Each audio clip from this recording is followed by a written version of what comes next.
जो बीजेपी का उम्मीदवार हो उस पर उनके जो परिवार हैं इतने सारे दाग हैं। लोगों को डराना धमकाना, एक माफिया राज उन्होंने अलीराजपुर जिले में स्थापित करा। आप अलीराजपुर जाएंगे तो आपको पता लग जाएगा कि जो मैं बोल रहा हूँ गलत नहीं है। व्यापारी वर्ग को चाहिए सुरक्षा चाहिए और किसी तरह की दिक्कत ना हो, शांति पसंद है। जो बीजेपी के उम्मीदवार हैं कहीं ना कहीं जो उनका परिवार की पृष्ठभूमि रही है डराने धमकाने का और एक आतंक का माहौल जो बनाने का है। पिछले चुनाव में भी मोदी जी आए थे, उन्होंने जो इससे पहले सांसद बीजेपी का था और वो 5 साल तक दिखे नहीं। कांग्रेस के जो कैंडिडेट हैं कांतिलाल भूरिया, उनके बेटे विक्रांत भूरिया जी भी हैं। भाई साहब क्या कहेंगे, आप डोर टू डोर जा रहे हैं, क्या माहौल लग रहा है?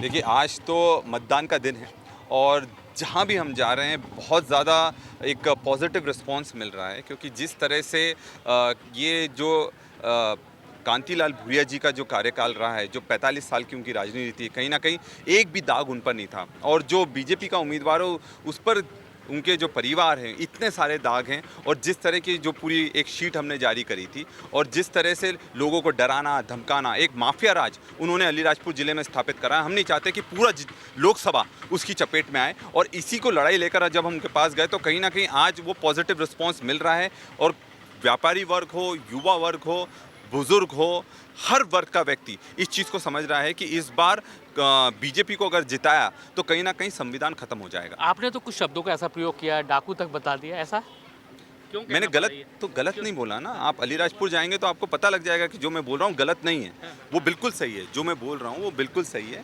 और अलीराजपुर ज़िले में आज जिस तरह का एक आतंक है, और वो आतंक का सबसे बड़ा कारण क्या है? सबसे बड़ा कारण है कि जिस तरह से जो प्रत्याशी है उसके परिवार की जो छवि है। अभी आप बताइए, जोबट में एक 10 साल की नाबालिग बच्ची के साथ बलात्कार होता है, किसका नाम आता है? उनके परिवार के सगे लोग हैं और वो उसको बचाने में लग जाते। तो अगर वो छोटी बच्चियों को नहीं बचा पा रहे तो आप जब सत्ता में आ जाएंगे तो पूरे जिले को, पूरे लोकसभा को कैसे बचाएंगे? तो क्या रतलाम जो शहरी इलाका है, कहा जाता है कि बीजेपी का कोर वोटर है इधर, क्या वो कांग्रेस के फेवर में आने वाला है वोटर?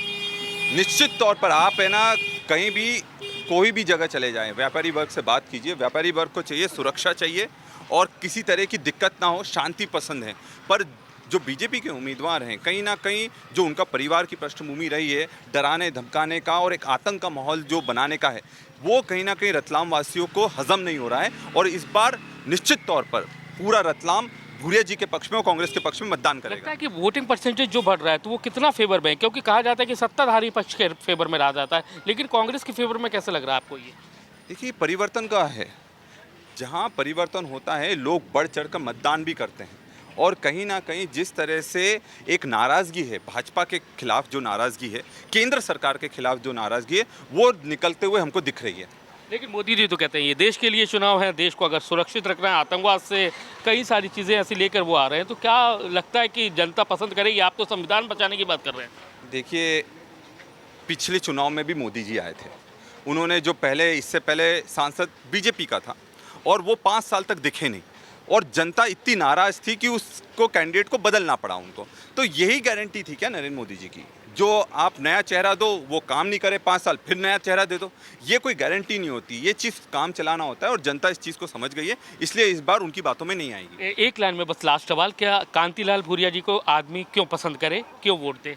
देखिए, कांतिलाल भूरिया जी का जो 45 साल का एक सफ़र रहा है राजनीतिक, बेदाग रहा है, एक भी दाग उन पर नहीं लगा है। सभी वर्गों को साथ में लेकर चलते हैं, सभी भाईचारे, प्रेम, सद्भावना को बढ़ावा देने वाले हैं। और जिस तरह से उन्होंने यहाँ पर रतलाम में मेडिकल कॉलेज किसकी देन है?